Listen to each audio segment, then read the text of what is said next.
Mr. Pinson, so why are you seeking this position, and what is your mission statement?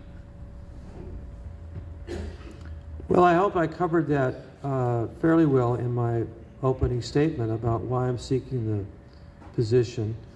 My mission statement is the three principles of government, which are limited government, individual rights, free market economy.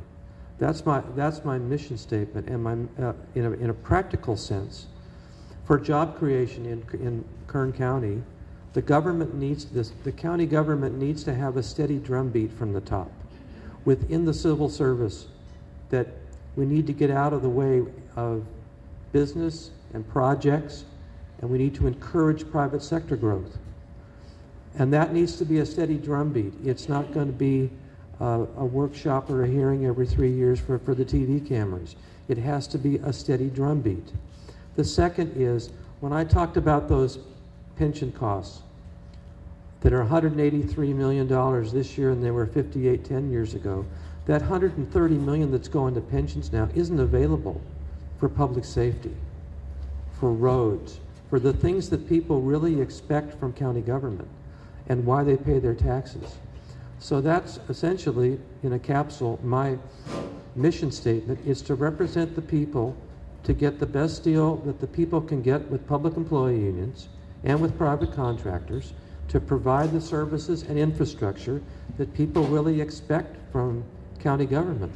It's a big job to turn this around. And I think I'm ready to do it. I have the commitment. And I'm only 61 years old, so I have the energy. All right? Thank you. Thank you, Mr. Pinson. Ms. Goh. Thank you. I am serving our community because of my heart for service. It's an opportunity to give back to the community, and for me to be able to be out there with people and address their needs.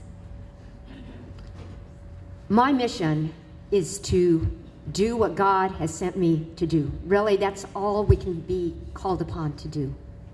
And every single day, being out there with the people, I get a chance to do that. What do I believe in?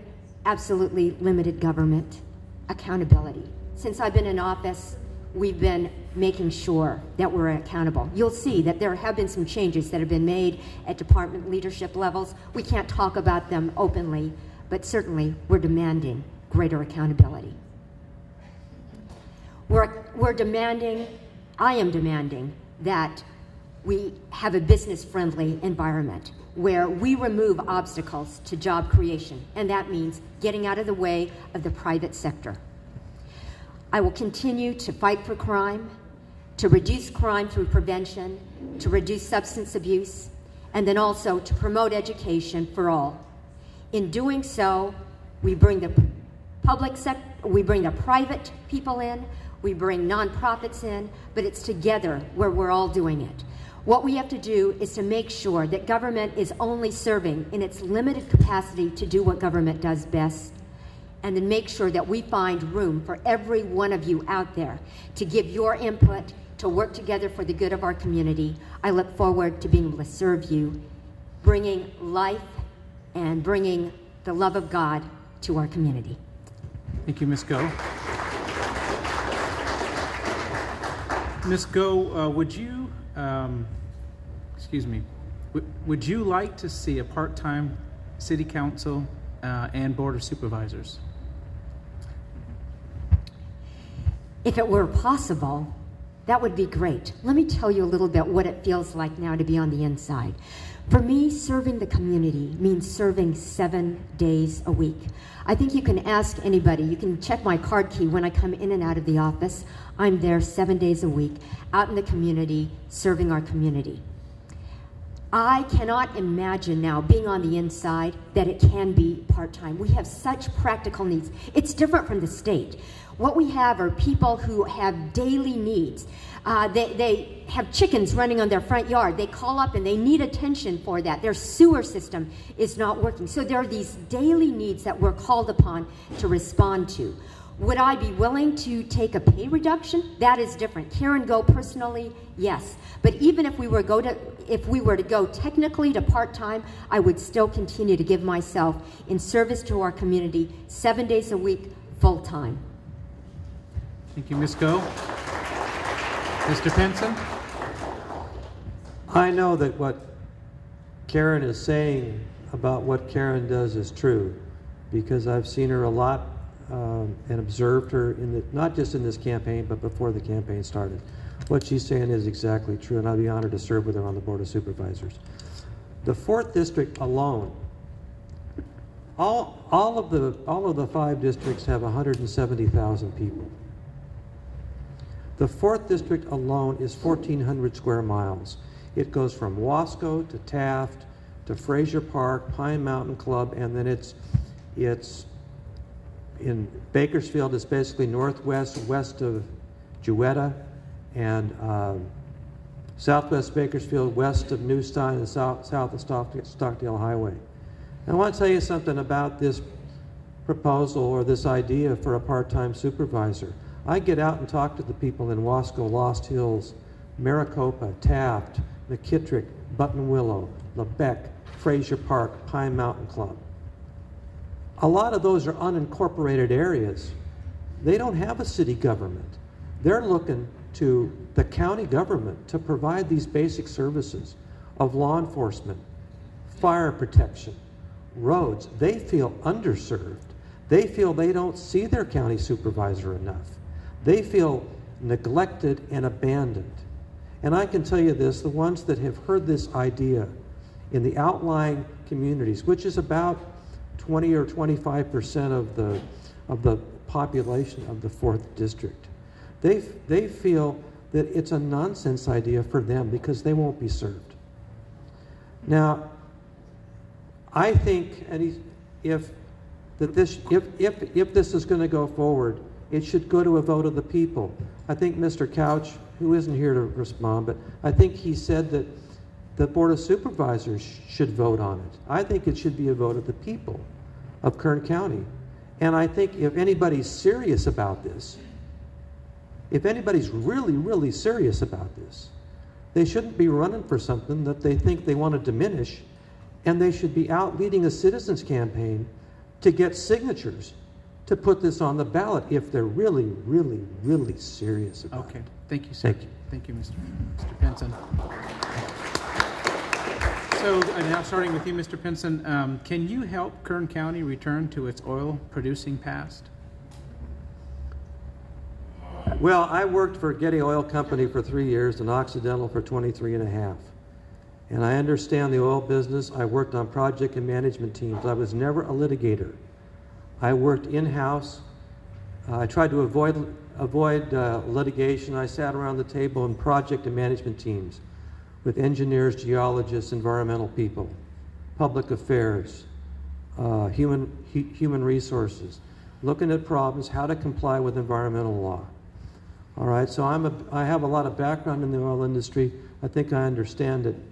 And what we can do at the county level is to foster easy approval of programs and projects for more drilling. If you've seen any of my yard signs that are out right now, or my 4x8 signs, it says my name, and then it says drill here, drill now. That's what I think. And you have to have a steady drumbeat within the county government to foster that. You can also be a leader, and I'm emphasizing leadership here. A lot of this stuff that's stopping oil production, oil exploration in the state is coming out of the state government.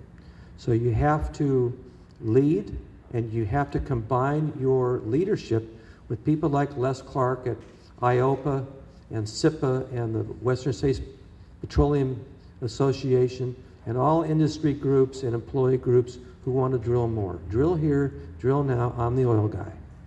Thank you. Very good. Thank you. Ms. Goh. In talking with oil leaders in this last year and a quarter where I've been in office, the best thing they say that we can do is to help them as they combat the horrible state regulations under which they face. And that's what we're going to continue to do. That's what I will continue to do. we have to, on the local level, over the areas that we're given jurisdiction, just again, speed up the permitting process. Anything locally that's going to slow down the oil industry from being able to get their projects through, we've got to stay out of that. And again, my directive to all of our department heads is to get out of the way, remove obstacles to business growth, and that is going to be it is already a part of their performance appraisals. So again, it's get out of the way, get government out of the way of the private sector and our oil producers.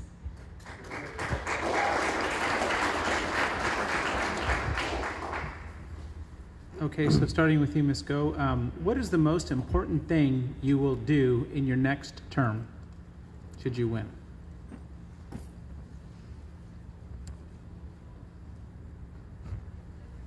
The focus on jobs affects all of us. And I believe I have to continue in that arena, just to keep trying to find ways where we can have economic growth. So that clearly will be a focus. With who I am and with what I believe, we've got to shrink government. That's what I've been able to see coming in as an outsider, not a career politician, but just keep chipping away at how can we become more efficient? How can we get rid of those things that we don't need to? It's by thoroughly examining all of the issues. That is my commitment. I feel over the last year I've learned a lot, and I want to continue in the next 4 years to be able to do that, getting government out of the way, but providing economic development for our community. Thank you, Ms. Goh. And Mr. Pinson, what will you do in your first term? Most important thing you will do in your first term? The most important thing I would do is to remain politically and governmentally independent from any influence, any undue influence, or any influence at all from public employee unions. They have their rights. They're, under the Dills Act in 1978, created public employee unions in California. All right, so they have their role to play. It's lawful, and as long as the state law isn't changed, they're going to be there.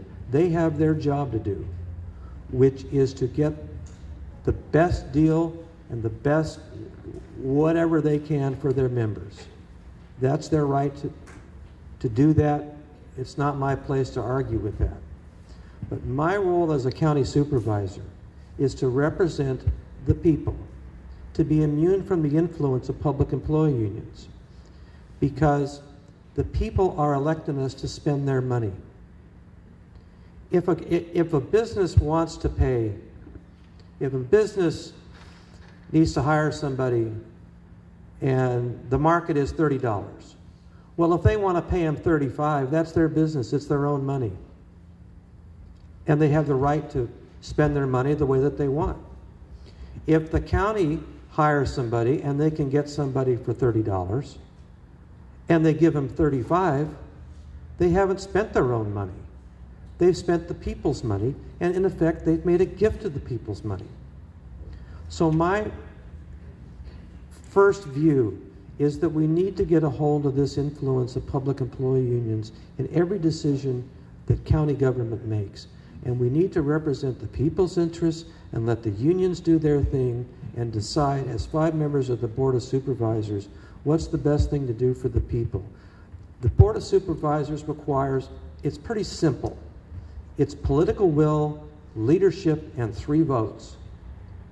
Or 4 votes if you have to change an ordinance.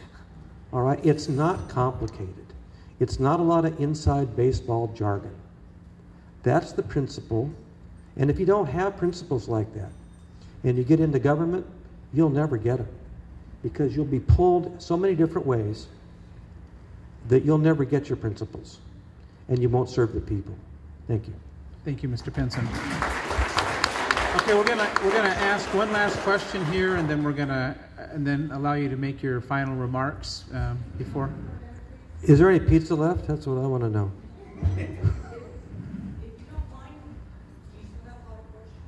I do have quite a few. Would you mind staying and No, and answering them? I'll be here. Ms. Gross said she doesn't mind. letting him speak. Okay. So if you don't mind, do you want This to is, I'm having a Well, great time. why don't we take a little bit of a break then, and then we'll start up with some additional questions. Yeah, it's fine. Sure. Okay, I'll do that.